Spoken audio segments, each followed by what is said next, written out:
Okay, right now it's 7:07, and we'll just start with the flag salute, but I don't have a flag. I don't know how to do a flag on my screen either.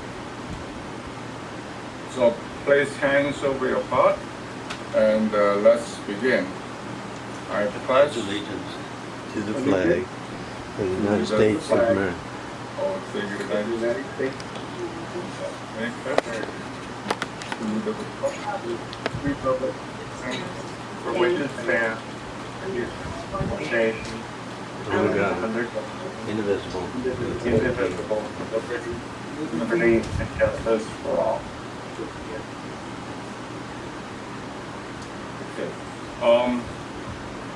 Generally, I don't have any announcement because the notice was very short, and I'll just have our sheriff, Warner Station Sheriff Deputy Claudia Maldonado. Are you in? Okay. Yes, I see you. Could you please have the honor to go ahead and have your report? Yes, of course. Hi, good afternoon, everybody. Hope everybody's doing well. So, it's the reviews for the August crimes, which is our stats, which is all the reports that come into Walnut Station that have Rolling Heights in common. And everything pretty much stayed the same except for our vehicle thefts. They remain the same numbers as of last month. And our catalytic converters doubled. So the amount of catalytic converters doubled in the month of August that we had in July. So with that being said, we did have an event on the 7th of September at the Rolling Heights Community Christian Church, and we were able to etch 65 to 70 vehicles with the license plate on their catalytic converter. That way, if suspect is caught with a catalytic converter, we could trace it back to the victim, which is additional charges. And then we will be waiting for future events on this event. We're planning on doing one every other month. It just depends on where we can have the event, because it does take quite some space to be conducted. But if you weren't able to attend this one, you could go onto the Walnut Diamond Bar Sheriff Station website, and there is future events for Diamond Bar and for Walnut. And it doesn't matter that you don't live in that city. If you register and you bring your vehicles, they'll get you in, get your car etched, and then when the other events come to Rolling Heights, then if you have extra vehicles, you could log on to that one too. On the 6th of September, I don't know if many of you were aware, but we did have a school incident at the Rolling Heights High School. It was a threat done online with a gun, and because of our relationship with the Rolling Heights school district, we were able to the next day arrest the juvenile that made threats to the school. We were able to go in and speak to the witnesses to this threat, and pretty much give her credit for coming up and stepping up and talking about this with her parents and her teachers. That resulted in a weapon being found and the student being arrested. So if for you parents that are out there that are have junior high kids or high school kids, we are encouraging these kids to talk to us about threats that are coming either online, through the phone, anything just to get ahead of what the kids are talking about, because it is a tough year for them since they're just coming back from COVID. Our summer team ended this week, which means that the 2 deputies that were in a no-call car rolling around Golden Heights between the PM and night hours, they're back at their regular assignments, which was on early morning, which is a night shift. So we no longer have the extra car of 2 deputies, but we are still out there doing what we need to do. And our transients, the horse trail on Calle Barcelona was cleaned up by the city a few weeks ago. As of today, when I went there to check it, it is still empty. There's still some trash, there's some debris, but as far as anybody camping out in that trail, there was nobody there.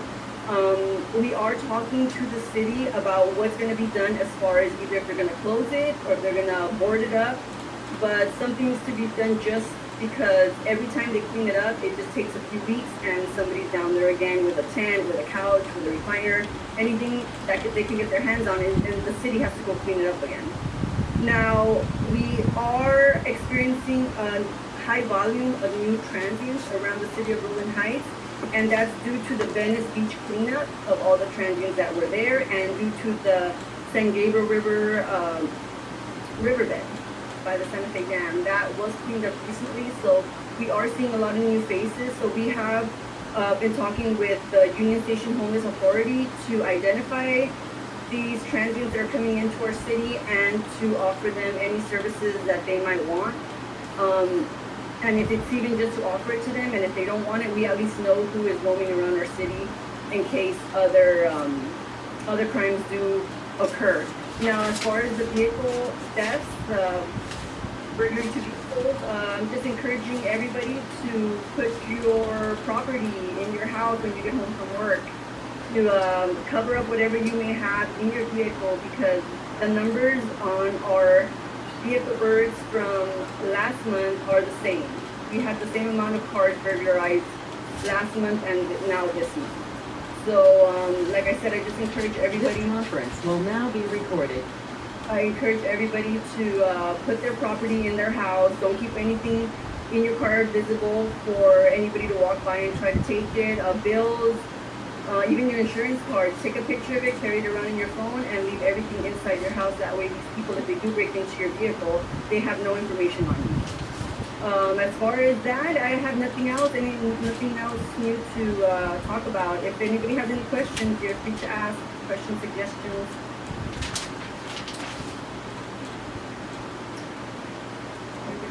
Okay, I have a question for you. One thing. Yes, ma'am. We've heard in our area the last 3-4 nights fireworks going again. Okay. We didn't call it in.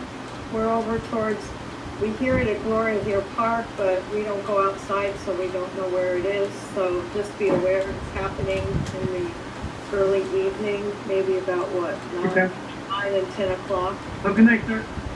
Okay. Oh, Okay. I'll let the desk know to send extra cars to just drive around and see where. Because I mean, if we don't find the source, there's no way to cite these people if they're shooting out fireworks. We need to find exactly the house it's coming from, and that's kind of difficult to do. So, but we'll have deputies drive around during those hours, or if me and Deputy Denver are out during those hours, we'll drive around and see if we could pinpoint a location, especially right now with fire season going on. Any other questions? Yeah, I've got one here. Roy? Yes, ma'am. Are you all having, I just have to assume you are having some special, I'll call them trainees or preparations, because SB 2 is coming up on the governor's desk, and that's the decertification situation. You know, in my mind's eye, you know, it's a good thing to correct something that's been a bad thing for such a long time. So my question is, are you guys having classes or briefings on the situation? Yes, sir. We have briefings every day before and after shift. So if there's anything brought up to the sergeant's attention, we do brief about it. Or if any new incidents that occur, we do brief about. Now, this is particularly on this legislation coming up, and of course I'll be on top of that with the Rowland Heights Gazette. Okay, thank you very much. Yes, sir. Deputy Maldonado? Hi. Oh, I'm Yes. sorry. I'm sorry. I don't want to go out of sequence or out of turn. I just... Oh, yeah, I have some question. Okay, any questions? Yes, I have a question. Oh, yeah, I mean, I don't know who that is. Yeah, I have a question is, recently I have a Hispanic man frequently come to my parking lot, expose himself first, and then urinate, and then leave. I don't know what to do about it. Have you called the station to advise that that's going on? Yeah, but the thing is, usually when I call one station, I don't see the I have a feeling that they are just busy for some other thing. This kind of matter is like a small. They never showed up. Well, they And then, go ahead, ma'am. yeah, the thing is, the man, because I'm kind of frightened, there's a poor man, he's very nice. He, opening, he just exposed himself to urinated, and then he leaves. And then I think that one was he done, about months ago. He came back again did the same thing. But the thing is, I cannot look at follow it, and I'm scared about it. I'm scared, like he can jump on, You know what he looks like? You could describe him? They're just nighttime, he's scared, but I even scared the eye contact him. I only know that he wear a black top. Okay, No, yes. If you call the station and advise them every time that you see this gentleman exposing himself and urinating on, like, near your apartment, if there's a call, Huh? if you are calling it into the station, then a call is being generated. So deputies are going and searching for this person, but we need a description. We need, like, he's wearing a black sweater, black pants. We need something to identify him so we could talk to him and not just be searching around for somebody that we don't know what they look like. Now, you don't have to talk to him. You don't have to confront him, but at least see what he looks like so you can let deputies know what he looks like and we can nip the problem in the bud. Okay? Okay, I will share this information with one of my neighbors. Yes. And then because my neighbor is the old man, she saw it, and then he texted me, look, he's when he died, shooting himself and he urinated onto my car. Yes. Yesterday I used the pines or the packaging out there, it's very stinky because this guy comes in frequently doing it, even for the get rid of his urinate smell. It's wrong. Okay. I will talk to my neighbor and then I will do it. Yes. Let me see. But one last station, honestly say, the deputy, they don't come. Even in this area, there is a middle of the night, some kind of a firework there, but even though you call, I don't know what happened. I called police, when calls are generated at a station, we have to go to where the call is at.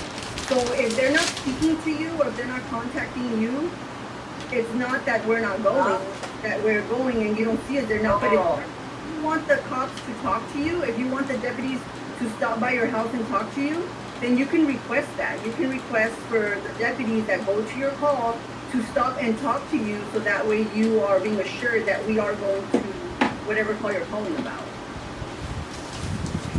Yeah, that part I know the I don't have to pay attention, then this is somebody might be looking at or maybe I would do it and then they might be something to me, so I'm scared about it. And that's the problem. If you're saying that the deputies are not going, but you don't want to be contacted, then the deputies go, but you don't want to be contacted, so they don't contact you. So that doesn't mean they're not going and So you guys, excuse me? so you are saying, so when I report it, deputy will show up, right? Yes. Oh, okay. Okay, that means next time I will. And because even last night we have a firework, I don't ignore it. Because that's very sharp, and like a bomb, sounds like a bomb, Yeah. And the monitor. Call the station and call them. Let them know what's going on. But if you want them to talk to you, you have to advise the desk when you call that you would like to speak to deputies. If you don't want them to talk to you, then that's fine. But they are going and responding to their calls. They're just not contacting you because you don't want to be contacted. Okay. You know what, by the quick question. If the man exposes himself in poverty, what kind of offense is that? That's indecent exposure. So Okay. the crime. So what is the law regarding on that? Well, because of our district attorney, he's gonna get a ticket and he's gonna be sent on his merry way. So he would get a ticket, a citation, a must appear to court, and then he will be released from our custody. Also, that means that the Rolling Line, you expose yourself and you got citation. Yes. Oh, But okay. that has to do with the district attorney. That does not have to do with us. Before it was a crime, you go in, you would get your ticket or you would go to court. But now it's just a ticket and you're released in the city. This guy, okay, they've been doing it, this is the second time. Okay. Yeah, okay. You know what, thank you. Okay. Any question for Deputy Maldonado? Yes, Deputy Maldonado. Yes. Just to let you know that I've actually found a mortar, which is a black tube used for fireworks. They put the ball inside the mortar to blow them off. And I found it in Queen of Heaven Cemetery, in the underdeveloped portion of Queen of Heaven Cemetery. And I hear fireworks coming from Nearbank too. Okay. And in terms of the homeless, just to let you know where I know some of them are going on. In terms of the homeless, last week I reported the homeless man sleeping or face down on the sidewalk on Pathfinder, and they picked him up, but he refused help. And a couple of days later, I saw the same man doing the same thing on Fulton. But I didn't call that time because I figured he'd probably refuse it again, and it would serve no purpose to use the deputy's valuable time. Would you recommend calling it up anyway, or just leave it alone? I mean, that's our job to respond to calls that the neighborhood or the city is in need of. So if you feel that he's having a medical emergency, even if he's just gonna get up and refuse services, it's not a waste of time for us, because if you're not gonna call, somebody else is gonna call. So if you see him and it's a concern to you, or the fact that he's on the street blocking people from walking, then give us a call and we'll respond to him. Yeah, especially since he was near Roland Elementary School. That's, But thank you very much, Deputy Maldonado. Thank you. I have a question. yes. About the man exposing himself. Where did that happen? On what street? I'm not sure, ma'am. Wherever Miss Betsy Ann lives. Yeah, it's the Lima and Fullerton. Oh, Curriculum. I see. Yeah. Okay. All right. Thank you. All right. Shall we move on to the next reporting from California Highway Patrol? Public Information Officer Marco Ignatius. Marco, please. Marco, are you on? Good evening. Marco is not in this position. He has transitioned to a supervisory level. He is doing an acting sergeant time. I am his temporary relief. I'm Officer Kevin Powell, also from Santa Fe Springs. So good evening, everybody, and I hope everyone had a good weekend. I think. Could you please state your name, please? First name is Kevin. Last name is Powell. P-A-O. Okay. All right. Go ahead, Kevin. All right. So I know Mark will usually come over and just kind of discuss this with everyone, the number of crashes and also the number of citations that's issued in the Roland Heights area. I do not have numbers for citations issued for that specific area, but for the area itself, or the Santa Fe Springs area, we issued for the month of August a total for speeding ticket over 65 miles per hour on the freeway, mostly 60, 605, 91, the 5, and the 105. 566 citations for over 65 miles per hour. For speed, for unsafe speed, usually it's on the unincorporated areas, which includes our Whittier, Santa Fe unincorporated Santa Fe Springs, Roland Heights, Hacienda Heights. We issued unsafe speed on the surface street about 97 citations in August, compared to, let's see, July, we issued a total of 75. July was 75, and August was 97. So we're finding more people speeding on surface streets as well, probably because of the school starting again, and parents are rushing to get their kids to school. In terms of crashes, in July, for Rolling Heights area, if you break that down, for Rolling Heights, we had a total of 48 traffic collisions in the city of Rolling Heights. And for the month of August, we have an increase to 55 crashes so far. Again, I just chalk it up to the fact that school started, more cars on the road, parents driving to work, picking up kids from school, dropping kids off at school. That probably explains the number of increases. We do see an increase of child frequency, meaning the unrestrained children. For the month of July, there was, give me a second here, I'll pull that out. For the month of July, there was 7, and then for the month of August, there was 8. So just want to remind all parents that any children under the age of 8 years of age, they need to be in the car seat system. I know a lot of parents think that, if there's 7, it used to be 6 or 60, that number has changed in 2016. So just remember, any kids under 8 years of age needs to be in a restraint that includes a booster seat. Let's see, DUI arrest. The area had a total of 192 in July. And in the month of August, the number dwindled down to 85. I'm not saying that we're not out there arresting DUIs, the number could change just because, again, maybe because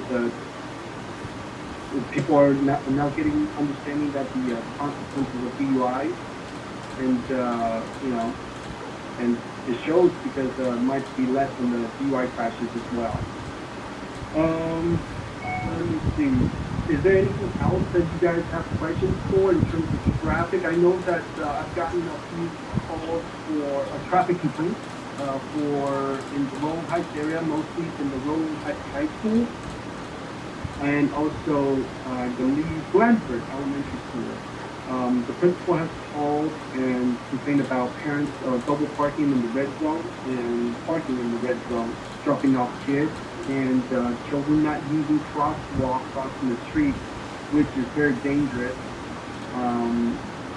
So just want to make sure, we haven't been able to be actively out there doing the red zone parking enforcement, only because this month we are we're short-staffed with limited officers on the roads, and are usually our community outreach policing officers, the top team officers, they're out there working these complaints.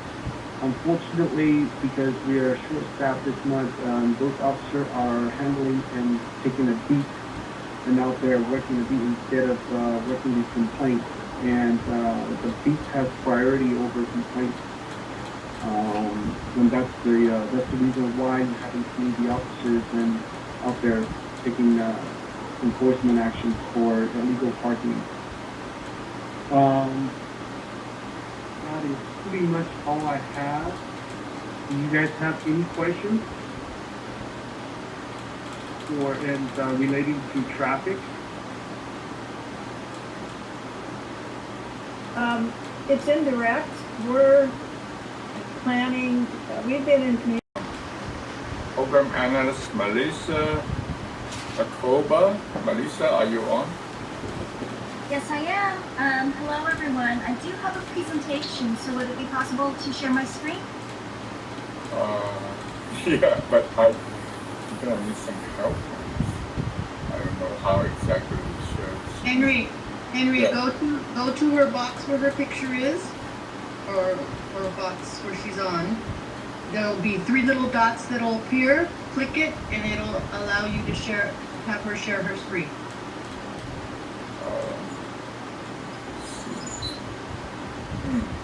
Because I'm using the iPad, not on the computer.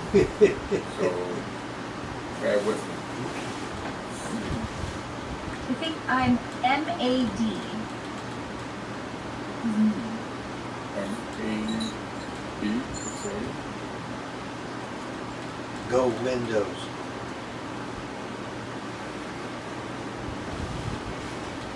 If you hover over her box, those 3 little dots will appear, and then click on it.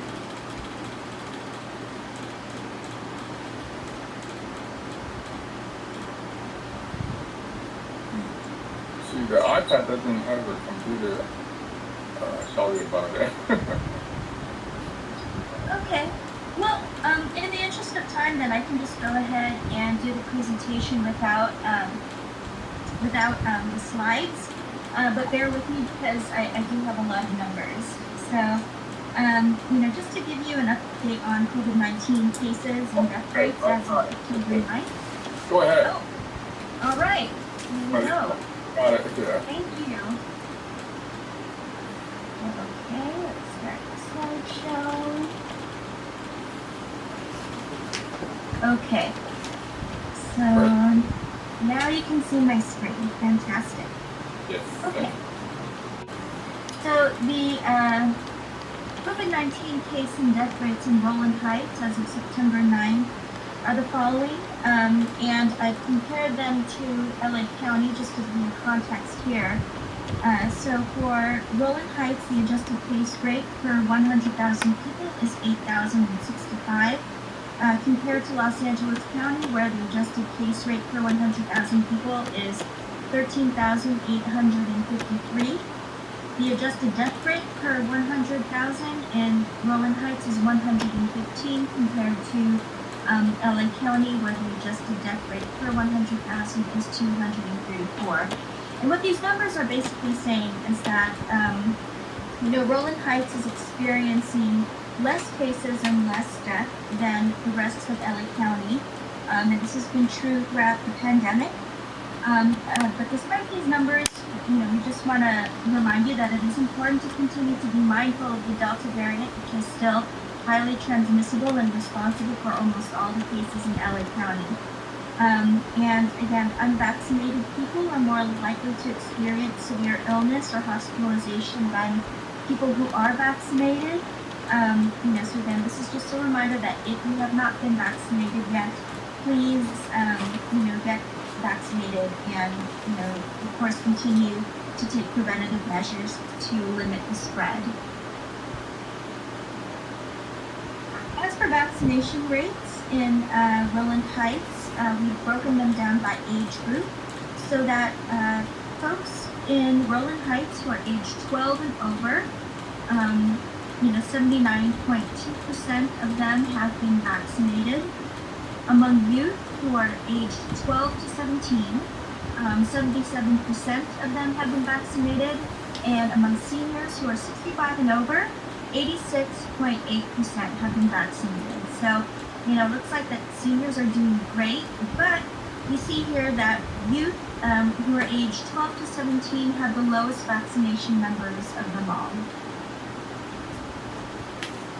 Now, we do have a new feature on our website where we're able to present vaccination data for specific school districts. And we do have data for Rowland Heights Unified, where the number of students who are aged 12 to 18 who have gotten at least one dose is 6,267. And this is out of a whole population of 12 to 18-year-olds in Rowland Heights, numbering 8,860. And this brings the percent of the population who are 12 to 18 years old that are vaccinated to 70.7%. Now, We've seen that vaccines are extremely effective at protecting youth, and it's our highest priority to simplify vaccine access for teens who are eligible but still unvaccinated. And it's really important that we increase these vaccination numbers because it's a critical part of our strategy for keeping schools open. And widespread vaccination would dramatically reduce transmission in all settings, especially in schools. I'd also like to note that later on this month, we'll be releasing a dashboard that will show the daily counts of cases and contacts by individual schools. So keep an eye out on our website for that. Okay. So here we have a slide showing the businesses or non-residential settings that have had an outbreak over the last month, and this is as of September 9th. And again, an outbreak is defined as having 3 or more laboratory confirmed COVID-19 cases. So here we can see that Amazon, that's 5 is one of them, and Ripples in the City of Industry is the other one. At Amazon, there were 13 people who were confirmed to be COVID positive, and at Ripples, there were 3. And again, this is also a reminder that public health inspectors are out there visiting businesses across the county every day just to ensure compliance with required safety measures and masking guidelines to provide technical assistance and respond to complaints of noncompliance. But overall, the compliance inspections revealed that while the majority of businesses were in compliance, there is some room for improvement, particularly with employee and customer masking at fitness centers, bars, warehouses, and garment manufacturing plants. And during this time period, 7 citations were issued to businesses, including fitness centers and restaurants, for noncompliance with health officer orders. Now, I have no new outbreaks to report for residential, acute, or congregate care settings. There are no new outbreaks in educational settings, and there are also no new outbreaks in correctional settings. And from the beginning of August through September 9th, there are also no new citations that have been issued due to lack of compliance with the health officer order. This slide here shows you data from the El Encanto Skilled Nursing Facility, which is proximate to Rowland Heights and it's located in the City of Industry. And I'd like to point out to you here that the percent of staff that have been fully vaccinated is 90%, and 96% of residents have been vaccinated. There are no new cases or deaths to report, but again, this shows that the vaccines have been highly effective in protecting workers and residents in skilled nursing facilities. Because, as you'll remember at the beginning of the pandemic, before we had vaccines, it was this population that was suffering the most from cases and deaths from COVID-19. So, more evidence that the vaccine is working. And while we welcome the decreases in cases among adults and children, we do anticipate that with increased routine screening, testing, and intermingling at schools and work sites, along with last week's Labor Day travel and gatherings, we still face the risk that our case numbers might go up again. But we're still hopeful that the implementation of safety measures that can reduce the risk of exposure, both at schools and in the community, we can blunt the transmission. So, I invite you to check out our website here, publichealth.lacounty.gov/media/coronavirus will give you the most recent health officer orders and information about quarantine, isolation, and contact tracing, which again are really important strategies to control the spread of COVID-19. And then there's also vaccinatelacounty.com where you can find some information about where to get vaccinated and more up-to-date information as new variants emerge and what more you can do to if you or if anyone else who hasn't been vaccinated has any concerns or questions about the vaccine. So with that said, that's it for my presentation, and I'd like to open it up now for questions. And I'll go ahead and stop sharing my screen, Henry, so you can go back to sharing yours now. No questions, Melissa, but I just want to thank you for the very thoughtful and insightful presentation. Thank you. Thank you. You're very welcome. Thank you. Anybody has any questions? If not, and we'll promptly move on to Congress Member Young Kim's office. Field Deputy Abigail Freedman. Abigail? I'm John. I'll be representing for Abigail. Okay, thank you, John. All right, good evening, everyone. My name is John Ding, and I'm going to do the briefing for the report. We have the Congresswoman Young Kim and our district office. So I want to quickly mention that our office also participated in the catch event in Rowan Heights Chinese Community Church.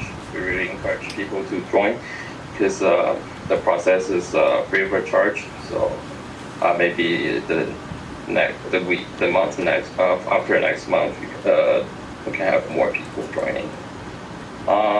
So during the course of August through the beginning of September, Congresswoman Young Kim has visited many businesses in Rowan Heights. On August 27th, our district office collaborated with the Chinese in LA and the Rowan Heights Chinese Association President Cary to visit 5 restaurants. Amid of COVID-19 crisis, Chinese restaurants were facing a new wave of challenges. Restaurant business in Chinese communities is the pillar industry, and it made up a good portion of small businesses for Chinese community in Southern California, especially in the places like Rowan Heights. So with the presence of the Congresswoman, we were able to help to boost the publicity of those restaurants. On the legislative side, Congresswoman Young Kim joined Congressman Jeff Fortenberry and colleagues to introduce the Care for Her Act, which would help the work of local communities and states to support women and their children, which would facilitate service to pregnant women to help meet the emotional, physical, social, financial, and other needs. Also, Congresswoman Kim, who serves on the Foreign Affairs Committee, also joined her colleagues in calling for continued sanction against the Taliban following the withdrawal of American troops from the region. And we are still currently closely monitoring the situation in Afghanistan. Our district team and the Congresswoman are working to help constituents in the 39 congressional district whose loved ones are in Afghanistan. If there is anyone needs help regarding the situation, please let our office know and we'll do anything that we can. That's it from my end. Any questions? Okay, Henry, this is Roy. I have a question for the gentleman. Mr. Ding, since the FBI came out and confirmed that there was no insurrection at the Capitol, has there been an atmosphere of contrition by your Democrat colleagues? Thank you. I don't have an answer for that, but I will reach out to you, Roy. Thank you. Anyone has any question for John? If not, then we'll promptly move to the next presenter from Senator Josh Newman's office, Field Deputy Erica Lucia. Erica? Hi there, sir. My name is Evan Kramer. I am a field representative serving on behalf of State Senator Newman. Erica Lucia is currently out on assignment for this evening, so I'd be more than happy to give the report for our office. So, once again, my name is Evan. I'm a field representative with State Senator Newman's office. It's a pleasure to be with you this evening. I just want to give a quick recap over the last month in the state capitol in Sacramento. And so over the last month, on September 10th, we concluded the legislative calendar year, and of which we have passed a number of state bills, and most of them are awaiting the signature of the governor. A couple of them that I would like to highlight tonight are SB 242, which would give doctors the ability to provide PPE, so that could be written off of their business expenses. This would allow doctors to remain in business and also keep the level of healthcare access to constituents in Rowland Heights at a high level. Another bill that passed and is expecting the signature of the governor is SB 266, which adds 3 parcels of land to the Chino Hills State Park. We're currently waiting the signature on that one as well.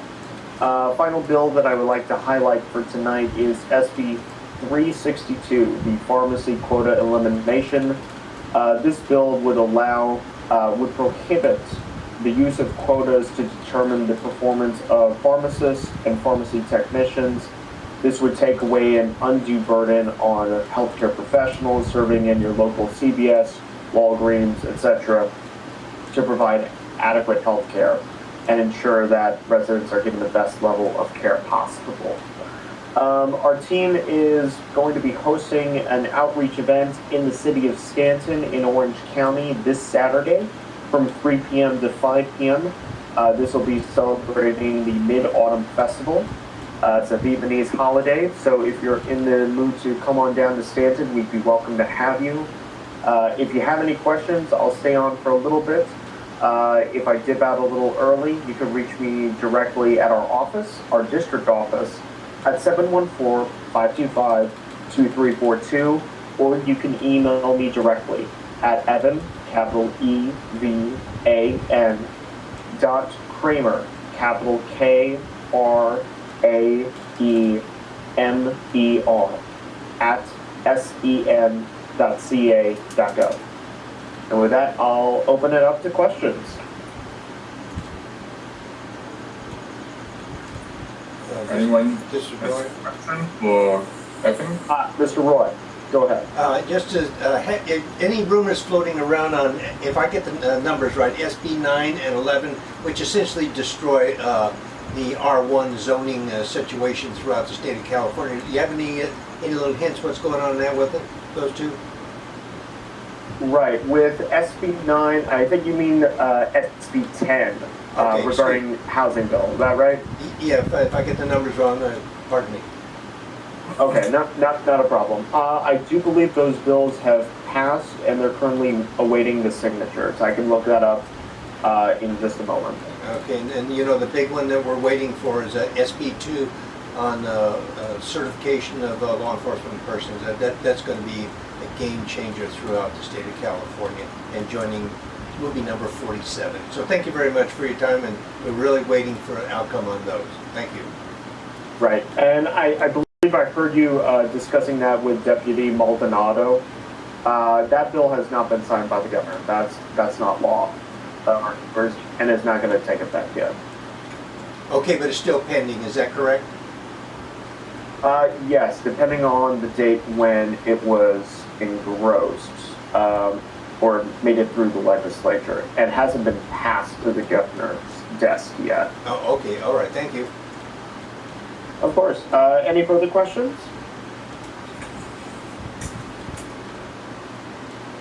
All right. And I just want to give a quick shout out to some of my colleagues from Representative Young Kim's office and also Assemblymember Chen's office. So, thank you guys. Thank you, Evan. All right, next would be from our Assembly Member for Chen's office, Field Deputy Gazelle Sano. Gazelle, are you in? Yes, sir. Hi, everybody. It's great to join you guys tonight. Just a really quick update. Our office was able to get a few bills passed, and a few of them are on the governor's desk waiting to be signed. One of them that's already been signed is AB 496. This was already signed by the governor, which allows veterans to be cremated with the U.S. flag prior to the passage and of this bill, our veterans were not able to be cremated with our American flag. So I feel that this is a win for us. On the district side, we are still helping our constituents with cases. So if you guys need help with any state agency, please give our office a call. Our office phone number is 714-529-5502. Thank you. Anyone has any question for Gazelle about this? Thank you, Gazelle. Now the next one would be from our Supervisor Janice Hahn's office. Field Deputy Lauren Yokomizo. Lauren, please. Henry, good evening, everyone. It's good to be here with you tonight on behalf of Supervisor Hahn. I wanted to start off with a reminder that tomorrow is the last day to vote, and you have until 8 p.m. tomorrow to cast your ballot. So the best thing to do, if you don't know where your nearest voting location is, you haven't gone yet to the polls, you can go to locator.lavote.net, locator.lavote.net to find the voting location nearest you. In the Roland Heights area, there's Nogales High School, as well as Roland High School, and those are both open until 8 p.m. tomorrow. Secondly, I have an announcement related to public safety. This year, Supervisor Hahn heard from a number of local residents concerned about public safety and a rise in violence, especially towards the Asian American Pacific Islander community in Roland Heights and Hacienda Heights. In response, she's been working with sheriffs on a plan to install license plate cameras in certain areas in Roland Heights. So specifically, she will be funding 44 cameras to be installed in 14 public intersections and light poles in both Roland Heights and Hacienda Heights. So in the case of a serious crime, hate crimes included, these cameras will be used or will be able to scan vehicle license plates of the suspect and provide our local law enforcement with information to help aid in the investigation. And I want to let you know also that these cameras will not be used to cite people for something like traffic violations. We heard that some residents had concerns related to the cameras and possibly being cited for something like a traffic violation, but that is, I just want to assure you that is not the case. In addition, she will also be giving a grant to an organization that's already working locally. The organization is called Soledad Enrichment Action, and with this grant, we will be able to provide a community health team for Roland Heights and Hacienda Heights. And they will be providing a number of gang prevention and intervention services like tattoo removal, counseling, mental health counseling, case management for youth and adults. So those are two things that we're going to be implementing to address crime and public safety.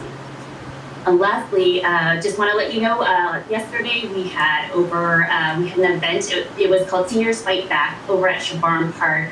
It was a self-defense class, a free self-defense class, and there were over 100 seniors that came out. It was open to all seniors, but we especially wanted the Asian American Pacific Islander community who expressed concern about feeling unsafe and feeling targeted by attacks to come out. So we had a great number of residents that came and learned some valuable tips. So those are all the announcements that I have. If anyone has any questions, happy to take any questions. I have one question. The team that you're coming out to provide services, is there going to be like a van or an office, or do people have to go to another out of area location to receive them? That's a good question, Terry. They're not based location-wise in Roland Heights. They serve LA County. They're also working in other parts of the San Diego will have a dedicated team that we can ask to go out and respond. I hope that answers your question. They will not have like a physical office, but we can introduce. They want to be connected with the community, and we can certainly introduce the community to these dedicated workers. Okay, Roy's here. Is it time for Roy? Henry, can I speak? Sure, Roy. Okay, Ms. Yokomizo, nice to see you again. And I want to thank you and Nick for getting on top of this Otterbein street sweeping, driving or parking restriction thing. It's sorely needed over there, and thank you for keeping up on that. And also, I know I'm going to remind you to remind the people that this week the supervisors meeting is on Wednesday, so if they want to get into that 1 hour where they can get on there and talk and make their wishes known to the supervisors, that have that'll be on Wednesday at 9:30. And to let everybody know in your office, I'll come to their home, their office, wherever, to get signatures for the Gascon recall. So thank you. Just give me a call. Thank you. Any question for Lauren? Hi Lauren, this is David Koo. Nice to see you again.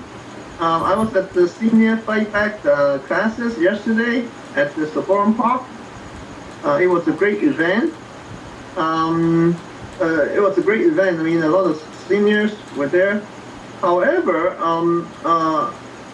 because this event is mainly for the Asian Pacific Islanders, a lot of the seniors there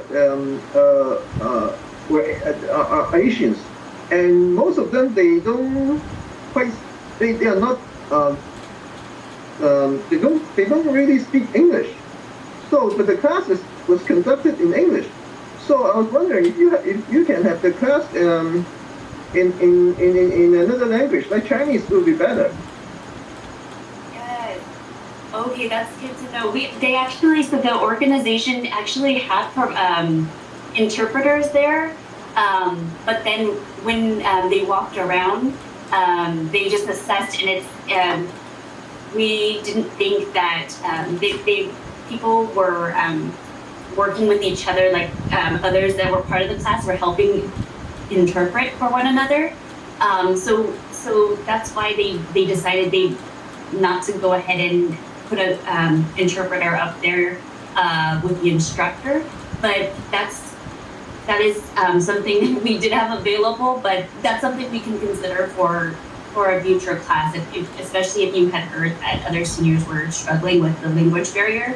That's definitely something that we can do for future. Thanks for that feedback. Very good. Any other questions for Lauren? Not, we'll move on to our Roland Unified School District. And tonight we'll have David Malkin to do a summary presentation for us. No? You have nothing to say? That'd be me. Oh, there will be Donna. Okay, so the agenda was... Okay, hi, Donna Freedman. But David and Cary are here to help me out. So, okay, for Roland Unified School District, I wanted to talk about the vaccine clinic. Roland Unified is offering a free COVID-19 vaccination clinic for those 12 and older tomorrow, Tuesday, September 14th, from 1:30 to 5:30. People must pre-register, and it is located at East Valley Health Clinic next to Villa Corta Elementary in La Puente. Information can be found on the district website. Thanks to our staff, students, and parents for all of the efforts in keeping everyone safe and healthy. To date, we do not have any known cases of COVID that have been spread in our schools, student to student, student to staff, or staff to student. Our mitigating strategies are working, and that is because everyone is doing their part. The district also provides for our RUSD employees, students, and families free COVID-19 testing every Wednesday at the district office from 1 p.m. to 6 p.m. Everyone must pre-register, and information on all of our clinics and safety protocols can be found at www.rolandschools.org. And that's it. Oh, short and sweet. Short tonight, yes. Thank you. Any questions for our board member Donna Freedman? Okay. On our agenda tonight, from set, Judy Chan Hackley wouldn't be able to join us tonight, but she wants us to announce that the Monsex Children Fire is back on this fall, and it's a great opportunity to introduce the children's choir to our district's family with children of any age, and that will be back on. And please check the Monsex website for schedule and time. So without further ado, our tonight's presentation will be our former state senator, Mr. Bob Huff. And he's going to give us background information of its outreach team to elaborate the confluence project update. Thank you, Bob, and please go ahead. Thanks, Henry. Can you do the screen share now that you figured that out on your iPad? Yes, but bear with me. I still have to find this is the first time actually I see this. Okay, go ahead, Bob. Okay, let's see. Oh, great. This is my first time using it too, so what in the world? Are you okay? Security and privacy. I don't know what all this stuff is. I'm going to say not now, and I don't know if that's going to... Can you see my screen or not? No, not yet. I'm familiar with WebEx, Zoom, and Teams, but this is the first time on. We'll be reading it.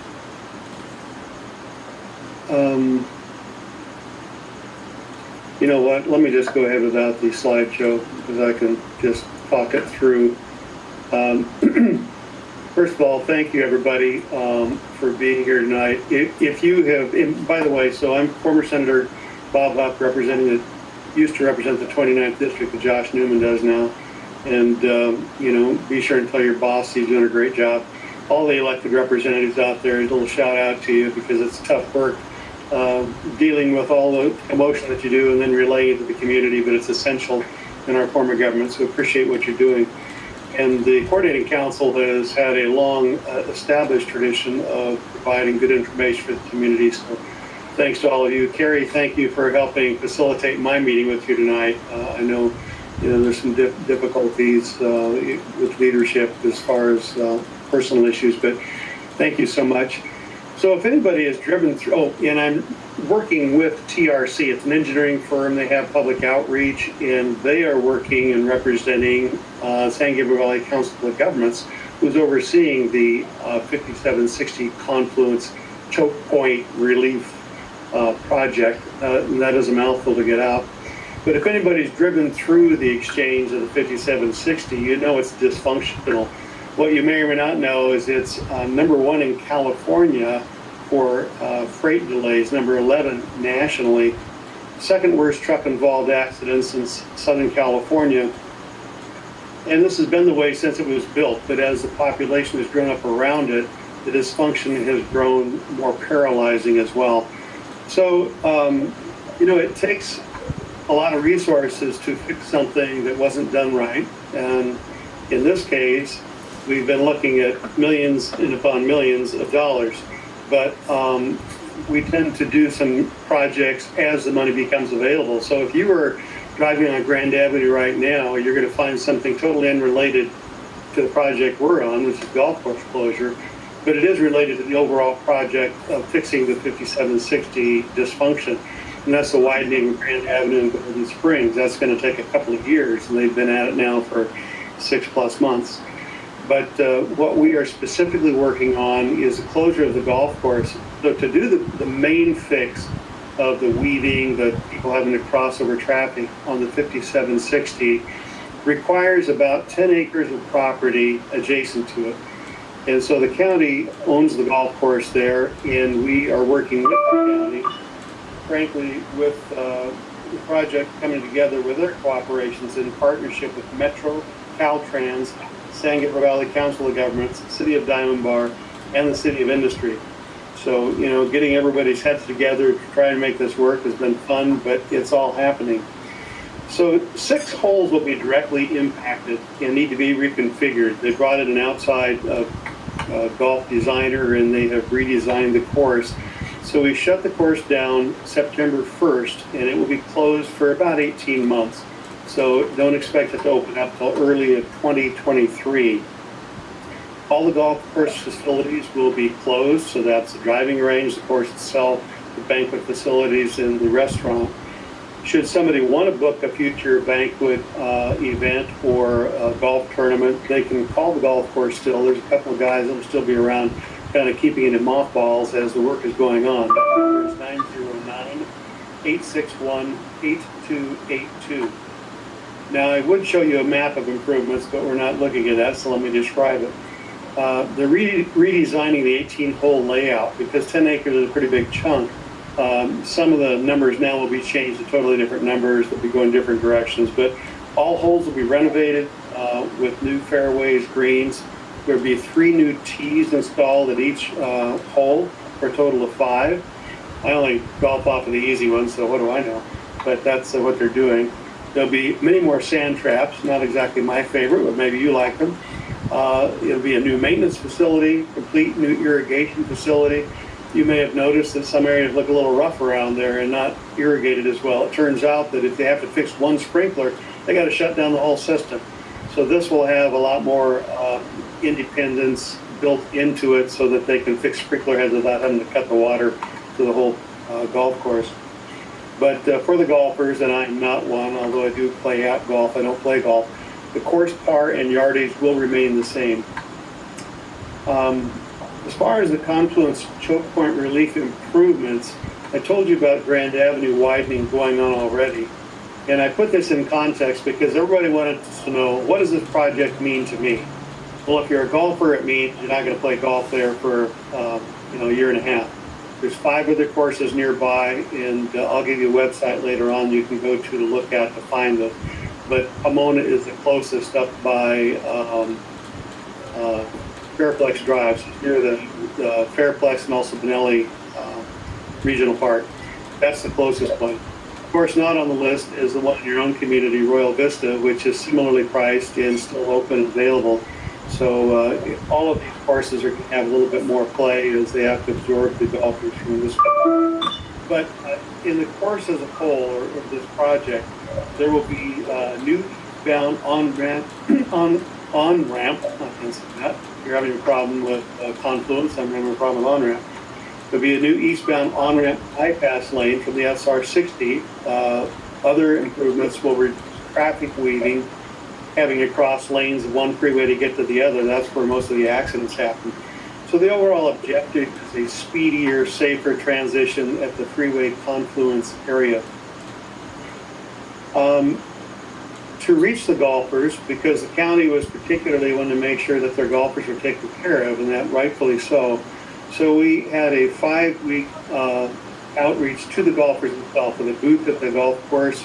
And to David Koo's point, we did have brochures in Chinese, Korean, Spanish, as well as English. And we had translators staffing at 2 hours a day for 2 days out of each of those weeks that were fluent in Cantonese, Mandarin, Korean, Spanish, and English.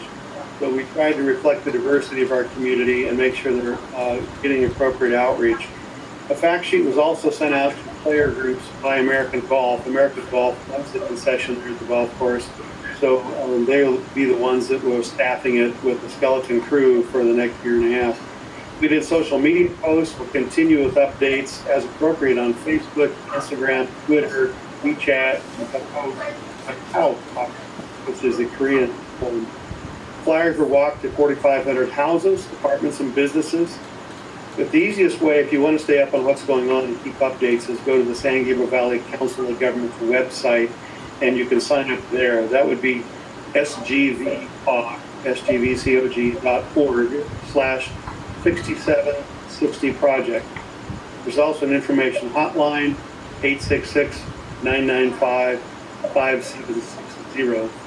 A lot of numbers, but again, if you go to the San Gabriel Valley website, it will continue to post updates. You can sign for updates as immediately as they happen. If you have any issues, I'm your community liaison. You can certainly give me a call or reach out to me. And I should say that we have a pretty diverse team that is reaching out to the communities around here, clear over to Chino Hills in the east up to Covina and West Covina. So we want to make sure that this impacts as few people as are possible, and those that it does impact understand what's happening before they get stuck not being able to play golf or have a banquet facility. At the end of our time with the booth that was at the golf course, 80% of the people that we contacted already knew about the closure, so we felt like we had accomplished something positive there. That's it for the presentation. The visual would have been a lot better than looking at my talking head, but it is what it is. Some of us are technically challenged tonight. Are there any questions that I can answer for you?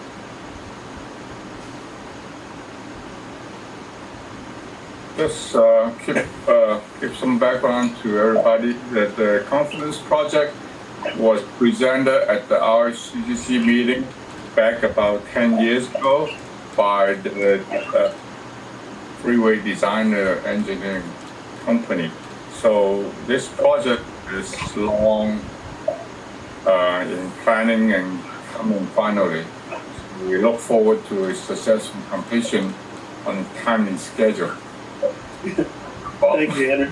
Let me just add something to that. So this is what is necessary for the final phase, if there is such a thing as a final phase, and it'll take a year and a half. As we finish that, they will then begin in what is probably a 3 or 4 year process. We don't know because the engineering firm hasn't come back with the estimate. We don't know what the total final cost will be. We've identified enough money to hit the original estimate, but we're currently in a stage with, there's so much money in the system right now, meaning all the COVID stimulation money and SB1 that the state passed back in 2017. And, we have a lot of transportation funds, so that means that, it bids the price up as people are looking to get more public works done. So we are sort of anticipating the cost to go up, but we do expect to get moving on this within 2 years in the final fix. So we're looking at least 6 years till things are finally we have relief and we can hopefully enter the 50-60 without smashing into a truck or another car. Mm-hmm. So is the project fully funded now by the federal government? Well, the federal Representative Young Kim and Grace Napolitano's, both of them, Napolitano, she's only senior, but they helped secure some grants. I understand Senator Alex Padilla kicked in some money on the Senate side. Metro is kicking in money. We have money coming from SB1. We have money coming from City of Industry. There is just a potpourri of funding sources to help put this thing together. I will do a little shout out for City of Industry. They did some heavy lifting early on when we need to have money to get some matching and get some initial studies done, and they stepped to it and put up 30 or 40 million and pledged that, which helped keep the thing moving when otherwise it was going to be stalling. So anyway, it's taken a team effort for many, many years. When I was first elected to the Diamond Bar City Council in 1995, we were trying to protect the carpool lane funding. DreamWorks was building a new studio. They wanted to siphon off the funds to create all these jobs, and we had to say, wait, we've been out here waiting patiently. We got to get our fix done. Had to hire a special transportation lobbyist. We were able to protect those funds, but we moved immediately into the next phase, and you know, it's never ending. So thanks for all of the support from your community, and we hope this thing done. Any question for Huff? Yeah, I've got a regarding the conference project? Can I get a question? Roy, of course. Okay. Hey, you know, something that's kind of confusing for us ordinary folks that don't follow and track these things, and not quite as astute as yourself, and that is when you read in the newspaper and the governor that comes in, we've got a $75 billion, quote, I'll use my term, slush fund, okay, and you just can't decide where to spend it all. Why should we have something as critical as this, as you pointed out, that this thing is a national disgrace? It just, again, as ordinary people say, what's going on here, you know? So I just had to throw that in there for us ordinary people. Thank you. Well, I'll give an answer for an ordinary person, although you are anything but ordinary, right? I've known that over the years. But, you know, there is a tremendous amount of money, but it's like they don't like to fund things where there's need, because people are willing to pay more money for things that they can see a need to. So it may be a slush fund, and I'm just editorializing. I'm not an elected official anymore. But that money is going to go to something that isn't as sexy and dynamic as fixing a known traffic leak. And at this point, we have money in place. But I mean, there's a lot of ways that you could spend that money, or, God forbid, give it back to the people that paid it in the first place if you have so much money left over. But I'm going to be veering on the edge of getting in trouble, so I'll shut off with my commentary on that. Good to see you again, Roy. All right. Anybody else has any questions? It's not. Let me go back to the agenda. I unfortunately inevitably missed Cary Chen for Roland Heights Chinese Association. So I want to give up to Terry to see if you have anything to announce on behalf of the Chinese Association. Yes, yes, thank you, Henry. Thank you for having me. I just only let me make it brief, and there's only one event announcement for everybody. The Roland Heights Chinese Association will be celebrating Full Moon Festival, also it's called Mid-Autumn Festival, this weekend. The event is called Dancing with the Moon Festival.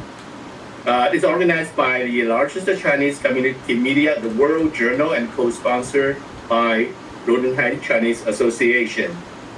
There will be a non-stop dancing, singing performance, and food tasting, game booth, and many more. And we will celebrate Moon Festival with our moon cake. So yes, join us for moon cake tasting. It's at times from 12. It's this weekend on September 18th from 2 p.m. to 10 p.m. and Sunday on September 19th from 12 noon to 8 p.m. The location is at the East Pearl Plaza. That's at the corner of southwest corner of Nogales and 60 Freeway, behind the Motel 6 building, and it's a Pearl East Plaza. The address is 18888 Loving Court, Roland Heights. So join us this weekend for the fun and taste the mooncake and celebrating the Moon Festival. Thank you. I have a question. This is the gathering, consider a mass gathering, I suppose, but you're doing it outdoor in the atrium, right? It will be outdoor. Yeah. Yeah, it to meet the county requirement is outdoor. Okay. Yes. So does outdoor and the mask is required. Does people need to show are they vaccinated or anything else special? No, it's not required. Not required to show the vaccinated proof, but the mask is required. Okay, good. Any question for Cary? Henry, for this weekend's celebration. Can you hear me, Henry? Henry, this is Yes. Roy. Roy? Oh, okay. Just want to make sure that persons don't get confused with the other one at that same location on the 18th and 19th, sponsored by the Chinese World Journal. That's the huge Chinese publication newspaper, and that's on the 18th, 19th. You can get the information in the Gazette and the Buzz, so forth. Yeah, the same event. The Pro Journal. The same event. Chinese Association organized it. All right, just want to make sure I show up on time. And one more thing, there's a rumor, Cary. Now I heard a rumor, and that is that the Roland Heights Chinese Association was putting out feelers on making Roland Heights a city. Is there some truth to that? No answer. You're going to lead us on to cityhood, like Diamond Bar and Walnut? Go ahead. I have no answer to that right now. Yeah, no answer. Okay, thank you. Right. Anybody has any question or comments before we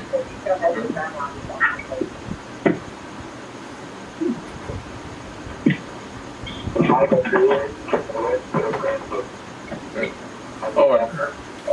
Thank you for it. And I would like to call the meeting adjourned. So thank you.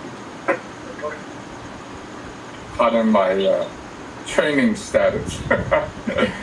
All right. Thank you, Paul.